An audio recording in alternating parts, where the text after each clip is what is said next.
आखिरकार भारतीय जनता पार्टी के प्रधानमंत्री नरेंद्र मोदी के उम्र की समयावधि बीत जाने के बाद भारतीय जनता पार्टी का अगला प्रधानमंत्री का चेहरा कौन होगा? अमित शाह होंगे या फिर योगी आदित्यनाथ होंगे या फिर शिवराज सिंह चौहान? दोस्तों नमस्कार, मैं हूं आर के निषाद और आप देख रहे हैं दर्शक न्यूज़ 24। दोस्तों बहुत बहुत स्वागत है आप सब लोगों का आज की चुनावी परिचर्चा में। दोस्तों बता दें कि जैसे जैसे लोकसभा चुनाव 2024 नज़दीक आ रहे हैं तो तमाम जो राजनीतिक सत्ता दल हैं सब अपनी अपनी तैयारियों में पूरी तरह से लग गए हैं। ऐसे में दोस्तों बता दें कि प्रधानमंत्री नरेंद्र मोदी जो कि वर्तमान में प्रधानमंत्री हैं भारतीय जनता पार्टी से, और उनकी जो उम्र की समयावधि है वो महज 2 से ढाई साल की रह गई है। लोकसभा चुनाव 2024 में अगर मान लिया जाए कि भारतीय जनता पार्टी फिर से एक बार केंद्र में सरकार बनाने में सफल होती है तो आखिरकार प्रधानमंत्री नरेंद्र मोदी की उम्र की समयावधि बीत जाने के बाद अगला प्रधानमंत्री का चेहरा कौन होगा, कौन राज्य करेगा केंद्र पे? तो दोस्तों इस पर हम परिचर्चा करने वाले हैं। बता दें कि सन 2017 का वो दौर जब उत्तर प्रदेश में विधानसभा चुनाव हुए थे और विधानसभा चुनाव 2017 होने के बाद भारतीय जनता पार्टी ने उत्तर प्रदेश में प्रचंड बहुमत से जीत दर्ज करते हुए और उत्तर प्रदेश के मुख्यमंत्री योगी आदित्यनाथ को चुना था। तब से वो निरंतर मुख्यमंत्री के पद पर आसीन हैं। 2017 के बाद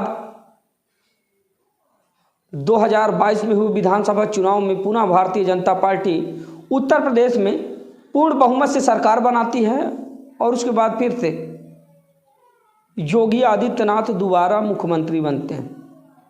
दोस्तों एक बात तो तय है कि जब से योगी आदित्यनाथ उत्तर प्रदेश के मुख्यमंत्री बने हैं और ये उनका दूसरे पंचवर्षीय का कार्यकाल है, तब से पूरे भारतवर्ष में सिर्फ एक ही नाम ज़्यादा चर्चे में रहता है, यानी कि योगी और मोदी।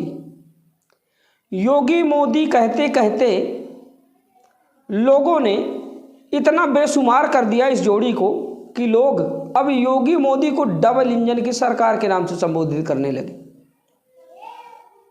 तो कहीं ना कहीं प्रधानमंत्री नरेंद्र मोदी के साथ जुड़ा हुआ नाम योगी, यानी कि उत्तर प्रदेश के वर्तमान मुख्यमंत्री योगी आदित्यनाथ काफी चर्चे में है।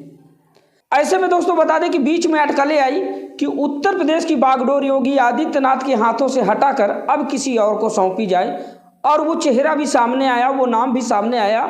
काफ़ी दिनों तक ये बात सुर्खियों में बनी रही, यानी कि उत्तर प्रदेश के मुख्यमंत्री योगी आदित्यनाथ के हाथों से बागडोर हटा करके उत्तर प्रदेश के उप मुख्यमंत्री केशव प्रसाद मौर्य जी के हाथों में सौंपी जाए। अटकलें चल ही रही थी। ऐसे में तमाम बातें उभर कर सामने आने लगी कि आखिरकार योगी आदित्यनाथ को उनके पद से विमुक्त क्यों किया जा रहा है, क्या है कारण? तो दोस्तों बताना चाहूँगा मैं आप लोगों से कि जब ये बात आती है आप लोगों के समक्ष कि आखिरकार पूर्ण बहुमत से भारतीय जनता पार्टी की सरकार है उत्तर प्रदेश में और उत्तर प्रदेश के मुख्यमंत्री योगी आदित्यनाथ हैं और 2022 में ही चुनाव हुआ है और अभी 2027 से पहले कोई विधानसभा चुनाव भी नहीं होने उत्तर प्रदेश में। ऐसे में क्यों योगी आदित्यनाथ को मुख्यमंत्री पद से हटाकर केशव प्रसाद मौर्य जी को मुख्यमंत्री बनाने की कवायद चल रही है? तो दोस्तों बता दें कि यही कारण था कि अब उत्तर प्रदेश की बागडोर केशव प्रसाद मौर्य जी के हाथों में सौंपने के बाद भारतीय जनता पार्टी अपने रणनीतियों के मुताबिक उत्तर प्रदेश के वर्तमान मुख्यमंत्री योगी आदित्यनाथ को आने वाले लोकसभा चुनाव 2027 में सांसद बनाकर केंद्र में भेजने का काम करेगी। आखिर योगी आदित्यनाथ को उत्तर प्रदेश से विमुख करके केंद्र में भेजने का भारतीय जनता पार्टी का क्या प्रयोजन है? ऐसे में दोस्तों जैसे कि पहले मैंने बता दिया कि भारत में इन दिनों योगी और मोदी का नाम काफ़ी ज़्यादा सुर्खियों में है, चर्चे में है। भारतीय जनता पार्टी की बात करें तो यानी कि कहीं ना कहीं भारत के प्रधानमंत्री नरेंद्र मोदी के साथ उत्तर प्रदेश के मुख्यमंत्री योगी आदित्यनाथ का नाम जुड़ा हुआ है। और दोस्तों बता दें कि उत्तर प्रदेश के मुख्यमंत्री योगी आदित्यनाथ की कार्यवाही के चलते और उनके लाइन ऑर्डर के चलते उनको नई पहचान मिली। हालांकि उनका लाइन ऑर्डर कहीं कहीं तो सही होता था, लेकिन कई जगहों पर गलत भी होता था। क्योंकि दोस्तों कई जगह देखा गया कि जब उत्तर प्रदेश में बुलडोजर बाबा यानी कि योगी आदित्यनाथ जी की ताबड़तोड़ कार्रवाई चल रही थी गुंडों, माफियाओं और तमाम अराजक तत्वों के ऊपर, तो वहीं पर कई बार यह देखा गया कि जब कोई बंदा गुनाह करता है, गुनाह करने के बाद तुरंत उस पर जो है अतिक्रमण की कार्रवाई होती है। यानी कि कहीं ना कहीं उसका घर पीडीए और एडीए के द्वारा नक्शा निकलवाया जाता है, कहीं नक्शे से बाहर होता है, कहीं अवैध होता है, कहीं अतिक्रमण होता है। मतलब कि इन सारी कार्रवाइयों के चलते बुलडोजर के द्वारा प्रशासनिक कार्रवाई करते हुए घर को जमींदोज कर दिया जाता था। अब दोस्तों बता दें कि अगर मान लीजिए कोई भी व्यक्ति है और गुनहगार है, तो जब से वो गुनाह करता है क्या तभी से पता चलता है कि इसका घर, मकान या फिर इसकी जो चल अचल संपत्ति है वो अवैध है? जब वह व्यक्ति घर निर्माण करवा रहा था उस समय पीडीए, एडीए या फिर संबंधित अधिकारी, संबंधित विभाग क्यों नहीं ध्यान दिया? और उसके बाद जैसे ही वह गुनहगार होता है उस पर जो है तुरंत बुलडोजर की कार्रवाई करते हुए एक्शन लिया जाता है। और कई जगह तो ऐसे थे जहां पर उचित और वैधानिक कार्रवाई हुई, जैसे कि जो बड़े बड़े गुंडे माफिया थे, बाहुबली थे, उन पर जो कार्रवाई हुई वह तो हकीकत में काबिले तारीफ थी। क्योंकि कहीं ना कहीं गरीबों, असहाय, मजलूमों को सता करके जो अवैध तरीके से अर्जित की गई चल और अचल संपत्ति थी उसको उत्तर प्रदेश सरकार यानी कि सूबे के मुखिया योगी आदित्यनाथ ने कार्रवाई करते उसको जब्त करने का और जमींदोज करने का और सरकारी अभिरक्षा में लेने का काम किया। वह तो सही था, लेकिन कई जगह ऐसे भी देखा गया कि जहां पर बुलडोजर की जो कार्रवाई थी वो न्यायालय से परे हट के की गई।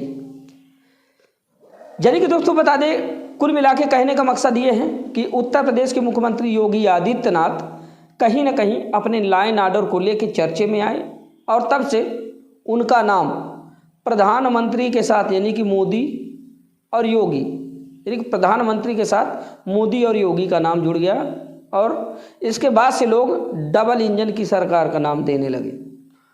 तो दोस्तों बता दें कि उत्तर प्रदेश से वर्तमान मुख्यमंत्री योगी आदित्यनाथ को विमुख करके लोकसभा चुनाव 2024 के रण में उतारना और सांसद बनाकर उनको दिल्ली भेजना, इससे साफ पता चलता है कि कल के अगर मान लीजिए अगर भारतीय जनता पार्टी में यह कवायतें होती हैं कि आखिरकार नरेंद्र मोदी जी के उम्र अवधि बीत जाने के बाद प्रधानमंत्री किसको बनाया जाए, तो प्रधानमंत्री की लिस्ट में यानी कि प्रधानमंत्री के दौड़ में कम से कम योगी आदित्यनाथ भी शामिल रहें। क्योंकि जब तक वो सांसद बनेंगे नहीं तब तक प्रधानमंत्री के उम्मीदवार वो हो नहीं सकते। तो इसलिए अगर असमय उत्तर प्रदेश के मुख्यमंत्री योगी आदित्यनाथ को भारतीय जनता पार्टी उत्तर प्रदेश की बागडोर से विमुख करके और उनको लोकसभा चुनाव 2024 के रण में उतारती है और उनको सांसद बनाकर दिल्ली भेजने का काम करती है, तो कहीं ना कहीं यहाँ से जो योगी आदित्यनाथ के जो प्रशंसक हैं, जो चाहने वाले हैं, उनकी उम्मीदें ज़्यादातर बढ़ जाएगी। कहीं ना कहीं योगी आदित्यनाथ जी अब प्रधानमंत्री के लिस्ट में सम्मिलित हो चुके हैं। अब दोस्तों बता दें कि रही बात अमित शाह की, तो कहीं ना कहीं यही कारण है कि अब अमित शाह योगी आदित्यनाथ से कतराते नजर आने लगे। क्योंकि अमित शाह का पूरा टारगेट प्लान था है कि कहीं ना कहीं प्रधानमंत्री नरेंद्र मोदी की उम्र की समयावधि बीत जाने के बाद जो प्रधानमंत्री की दावेदारी होगी वह मेरी होगी। और प्रधानमंत्री पद की चाह को लेकर अमित शाह भी काफ़ी सक्रिय हैं और बड़ी बेसब्री से इंतजार कर रहे हैं। अब ऐसे में क्या लगता है कि योगी आदित्यनाथ और वर्सेस अमित शाह, दोनों में भारतीय जनता पार्टी का जो प्रधानमंत्री का चेहरा होगा वह बेहतर कौन होगा, यह तो आप लोग कमेंट करके बताएंगे। दोस्तों बता दें कि इससे पहले मैंने एक वीडियो किया था जिसमें मैंने योगी आदित्यनाथ जी के बारे में परिचर्चा की थी, यानी कि नरेंद्र मोदी के हटने के बाद जो दूसरा प्रधानमंत्री का चेहरा होगा उसके बारे में हमने परिचर्चा की थी। उसमें बहुत सारे कमेंट ऐसे भी आए कि भारत का अगला प्रधानमंत्री शिवराज सिंह चौहान।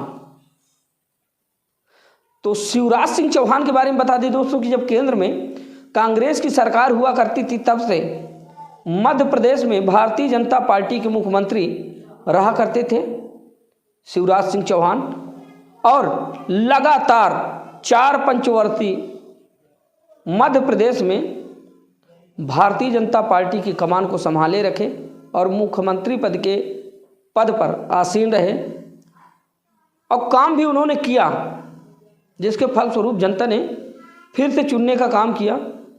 ऐसे में पहले से जब योगी आदित्यनाथ उत्तर प्रदेश के मुख्यमंत्री नहीं हुआ करते थे, उससे पहले से शिवराज सिंह चौहान के बारे में चर्चाएं हुआ करती थी। लोग कहा करते थे कि अगर भारतीय जनता पार्टी का अगर कोई अगला प्रधानमंत्री होगा तो वो होगा शिवराज सिंह चौहान। लेकिन दोस्तों हुआ उसका उल्टा। शिवराज सिंह चौहान को प्रधानमंत्री की तो बात छोड़िए, उनसे मध्य प्रदेश की बागडोर भी छीन ली गई। यानी कि अभी हाल ही में 5 राज्यों में हुए विधानसभा चुनाव में, जिसमें 3 राज्यों में भारतीय जनता पार्टी ने पूर्ण बहुमत से सरकार बनाई, यानी कि राजस्थान, मध्य प्रदेश और छत्तीसगढ़। मध्य प्रदेश के पूर्व मुख्यमंत्री रहे शिवराज सिंह चौहान से इस बार भारतीय जनता पार्टी ने मध्य प्रदेश की बागडोर उनसे छीन ली, जहां पर लोग कयास लगा रहे थे कि देश के अगले प्रधानमंत्री होंगे शिवराज सिंह चौहान। लेकिन बिल्कुल उसका विपरीत हुआ। भारतीय जनता पार्टी की रणनीतियों की अगर बात करें इन दिनों तो कुछ खास समझ में नहीं आ रही है। यानी कि कहीं ना कहीं लोग कंफ्यूज हो जा रहे हैं कि आखिरकार भारतीय जनता पार्टी किन रणनीतियों पर काम कर रही है और कौन सी रणनीतियों पर आने वाला लोकसभा चुनाव 2024 लड़ेगी। तो दोस्तों अब प्रधानमंत्री पद की जो दावेदारी है, अगर भारतीय जनता पार्टी की बात करें तो नरेंद्र मोदी की उम्र की समयावधि बीत जाने के बाद अमित शाह भी रडार में है। उसके बाद अमित शाह के पीछे योगी आदित्यनाथ है और योगी आदित्यनाथ के पीछे शिवराज सिंह चौहान है। क्या लगता है आप लोगों को कि अगर लोकसभा चुनाव 2024 में भारतीय जनता पार्टी पारंगत पाती है, जीत दर्ज करती है, तो भारतीय जनता पार्टी का जो प्रधानमंत्री का उम्मीदवार होगा वो इनमें से कौन होगा? आप लोग कमेंट करके ज़रूर बताइएगा, क्योंकि दोस्तों अटकलें बनी हुई हैं और ज़्यादातर जो लोगों के रुझान है वह योगी आदित्यनाथ पर आ रहे हैं। फिलहाल यह हम परिचर्चा कर रहे थे कि अगर भारतीय जनता पार्टी आने वाले लोकसभा चुनाव 2024 में जीत दर्ज करती है तो प्रधानमंत्री का चेहरा कौन होगा भारतीय जनता पार्टी के द्वारा चुना गया। यानी कि अगर भारतीय जनता पार्टी आने वाले लोकसभा चुनाव 2024 में एक बार फिर से जीत दर्ज करती है तो भारतीय जनता पार्टी के द्वारा चुना गया प्रधानमंत्री का चेहरा कौन होगा? आखिर किसको मौका मिलेगा? अमित शाह, योगी आदित्यनाथ, शिवराज सिंह चौहान या फिर अन्य कोई? आप लोग कमेंट करके जरूर बताइएगा दोस्तों। आपके कमेंट का हमें इंतजार रहेगा। हालांकि आप लोगों की राय क्या है, आप लोग क्या सोचते हैं और आने वाले लोकसभा चुनाव 2024 को लेकर आप लोगों की राय क्या है? आने वाला लोकसभा चुनाव कैसा होगा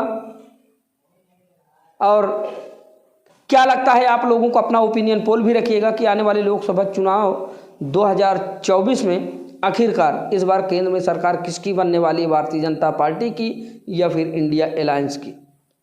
कमेंट के रूप में जरूर बताइएगा दोस्तों। तो दोस्तों आज की जो चुनावी परिचर्चा थी यहीं तक रखते हैं, मिलते हैं किसी दूसरी परिचर्चा में, तब तक के लिए नमस्कार, जय हिंद।